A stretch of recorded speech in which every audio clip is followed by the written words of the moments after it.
One week there was a gentleman in line. He just told me that he was considering ending his life. The first thing I asked him was, do you know Jesus? Because it felt urgent. I asked him his name, I asked him if I could pray, and I prayed with him. And then the next week we pull up and he's standing there. I got out and I said, hey, it's so good to see you. And I used his first name and he said, I can't believe you remember my name.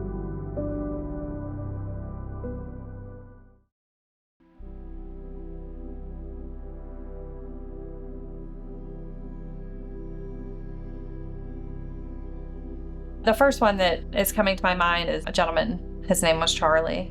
And Charlie was the mayor of one of the homeless camps that was really close by. Charlie was there one week and he overdosed right in the park. And it was devastating. But that week, the group that was doing the food, there were several doctors in the group. And only the Lord knew that. And so they were able to handle the situation very quickly. Charlie left and then we didn't see him for quite a few weeks. 6 or 8 weeks later, we pull up one Sunday and there he was standing there. And it was just Charlie, you're alive. And my words to him were, the Lord's not done with you yet, Charlie. And just to know that he knew where he was and he knew it was not good, that he knew how much we loved him and how much we cared for him and what a miracle it was that those were doctors there that day. He heard those words from us. And unfortunately, Charlie did overdose a few months later and he did die. But to know that we got to have that interaction with him and just assuring him that the Lord wasn't done with him and assuring him that he was loved and that it was a miracle, that Sunday was a miracle, to me is a story I'll never forget. One of the people that I've connected with most is Mike. Mike was working and then during COVID got laid off. So we navigated the system for unemployment, and he is dyslexic, so he wasn't able to handle that situation very well. And so I said, sure, let's solve this. What's it going to take? 10 minutes, a half hour? And that's where I realized that somebody that wants to work, that knows how to fix stuff, that cares about, having a good life, how hard it was to just try to get unemployment for him, because you had all these forms to fill out. His ID was expired, so that had to get changed. He needed to find all these documents that he didn't have easy access to. But just seeing that he was just I really, really want to do this. I just need some help. Since then, he's been in and out of housing, in and out of jobs, but right now he is housed and he's got a job. So that's just one where you just know so much about that person's life and you've just had so many experiences. This beautiful, pale skin, red hair, bright blue eyes girl shows up on Sunday and she just stands there. She doesn't speak. She just stands there. When we see a young lady, especially, we are just are you okay? Are you safe? Instantly trying to engage and see if they're okay. And she didn't speak the whole time she was there. Before she left, we prayed over her, put our hands on her. We just prayed for her for whatever was happening. I know this makes me sound crazy, but I remember going home that day and I remember thinking to myself, I felt like I was staring into the eyes of Jesus. Like what you do for the least is easy. It felt like, okay, there's this woman who won't speak to me, so I could dismiss her if I so chose, because she's literally not engaging with me, or any of us that are trying really hard to engage with her, or we can just love her right where she is. The next week we show up and she's there. And she's talking a little bit to us.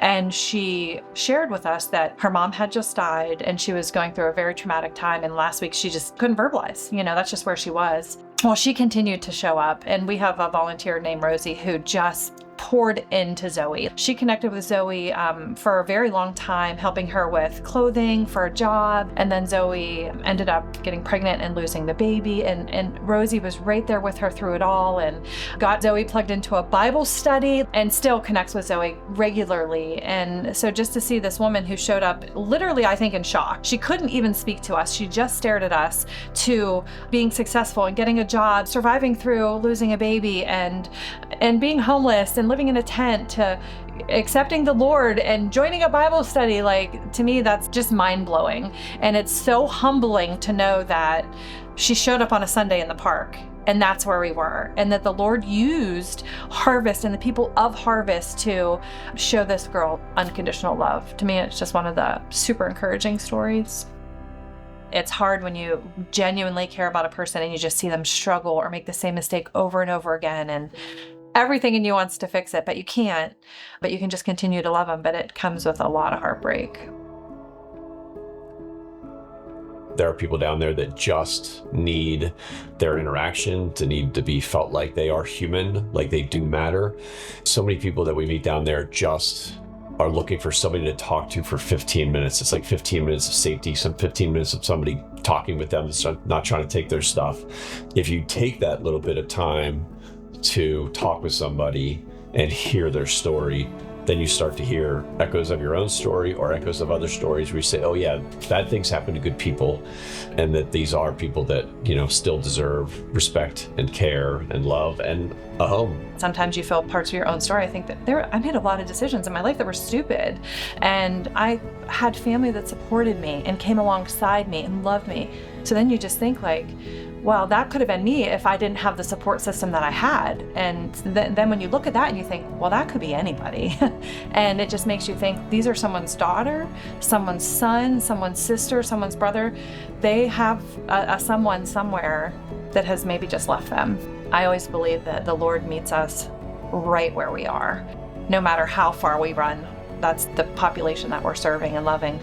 The Lord hasn't left them. The Lord is waiting for them to latch on to him. And so why would we do anything different? Harvest Street Mission's really the people. We drive the trailer, Jennifer organizes everything, but it's the people that keep showing up each week. They're the culture. It's all these different people with all these little connections, some of which we don't know anything about, right? When we first started doing this, I thought that she and I were important for it, and now I've realized we're just the means for other people to have those connections and build that culture. The best thing to hear is when they don't say, well, you guys as Harvest need to do something, when their language turns and changes and they say, hey, Harvest, we need to. And I'm like, you're in now. You are Harvest. Harvest is you, which is what we want. We have a gentleman who goes by Rev, and he plays music, and he shares a message himself. He's got a fantastic story, and he's real about his life, and I think that's what people need, is real. We also have this gentleman, and he just walks up the line and just prays for each person in line. And when John's not there, people are like, where's John? Like, where's the guy that prays, is what they say. The first week he went through the line, nobody wanted to talk to him. Second week, 1 or 2 people. Now there's 30 people waiting for him to walk down and pray with them. Like, that is just amazing. He just keeps showing up and he's excited to do it. There's a guy from Log Church named Jim. The first couple times he came down, where can I serve? What can I do? And I was like, you know what? We have this table and we have coffee we're doing this week. So now I affectionately refer to that as Jim's table. So now Jim is now connected in because he's got his own sort of space, and he knows he has to kind of shepherd other people through what's going to happen. We could not do it without all of our volunteers. At the end, many people are like, thanks so much for what you do. And we're just like, I just drive the trailer down. Like, if you weren't here, this doesn't happen. Absolutely. And that's what is so impactful on us and humbling. The people just keep showing up. When we first were packing meals, it was just in our living room and with our kids. And we're like, line up 35 brown bags. Okay, put a beef jerky in everyone, put a sandwich in each one, put a cracker in each one, put a whatever. And at that point, it felt like, oh, it's just us against the world. But once things opened up and people started showing up and then just coming back and coming back and coming back, and everybody kind of finds their place. So I want to be behind a table. I want to help out with underwear. I'm going to, help do garbage. Like, people jump in and see a need and just take it over. And that's been awesome. We recently got to see a little bit of footage of us serving. Every person was smiling that was serving. Like, it was so cool to see that these volunteers are just have so much joy while they're serving. I think about the time Mike was down there and I said, Mike, what do you need? And he said, I really need a queen size comforter. I go over to my car door, I open up the passenger door, and there's a queen size comforter sitting on the seat. And it turns out that a woman brought it down and she tried to get my attention but couldn't get my attention, and she put it on the seat. And so Mike is like biking off and I'm like, Mike, wait. And he comes over and I'm like, the Lord, like this is the Lord, like he provides, just trying to witness to him. One time somebody early on was like, we need a size 13 sneaker. And this is before we have any much support, we're like, okay, we're going to get this guy a pair of sneakers. Like, is that in the budget type thing? And we pull up and on our picnic table sitting out front is a bag with a pair of sneakers tied in it with a tag that says size 13. It's just like things like that where you're just like, God is in the minutia. Like he is just all in it. People that come down that would chalk up those things that happen as just coincidence. They see them over and over and they say, I'm starting to have second thoughts. That has been really cool to see people say, that just doesn't just happen. That's something. There's something there, right? And that's just pulling people in. So that's why I often think we might just be there just for our volunteer crew, just to impact their lives, just to, help them. It might be the reason that Harvest exists. Those conversations have been fun. Just people that are like, I'm not about that whole Jesus thing. And we're like, well, that's okay. That's okay. Thanks for being here. Please keep coming. And then all of a sudden them being like, did you just see that happen? And you're like, I sure did. Did you see it happen? Like, and then just being so bold and like, no, that's the Lord. Like, I don't know where you're standing today, but just for clarity, that is God, And then they start bringing the examples to you. Yeah. You don't even have to point them out to them. They're pointing them out to you, and you're just like, okay. When life is tough and you're going through a hard time, you're sad, you're fighting with your spouse on a Sunday morning, you go and you serve. And your perspective changes. All of a sudden, you're not so inward focused. I have a mentor who used to call it belly button looking. You're so busy looking at yourself that you miss what's going on around you. And I think about how many times things have been hard. Life has been hard. There's been hard things that have happened or sad things that have happened. And you're like, well, no, we're going to go give back. We're going to give the love. Even if it doesn't feel like I have a lot, we're going to go give it to somebody else. It changes your life. It changes your perspective, and it helps you to not be so inward focused no matter how hard things are, and recognize that there is somebody who's going through something harder than you are. And I think that to me is just propels what we do and would propel anybody. Personally, I believe that. We find wherever people's eyes are is where their mind and everything else goes. And so we always try to remind people, don't look at the stuff. The stuff is clogging up our garage right now. It's a shed that we, didn't really want, but is out there with stuff. The stuff is just stuff. You have to keep your eyes on the people, and that God will provide the people either behind the table, in front of the table, wherever that he wants you to connect with. And he's either going to grow that person, grow both of you in some way, but you have to keep your eyes off of the stuff and on people.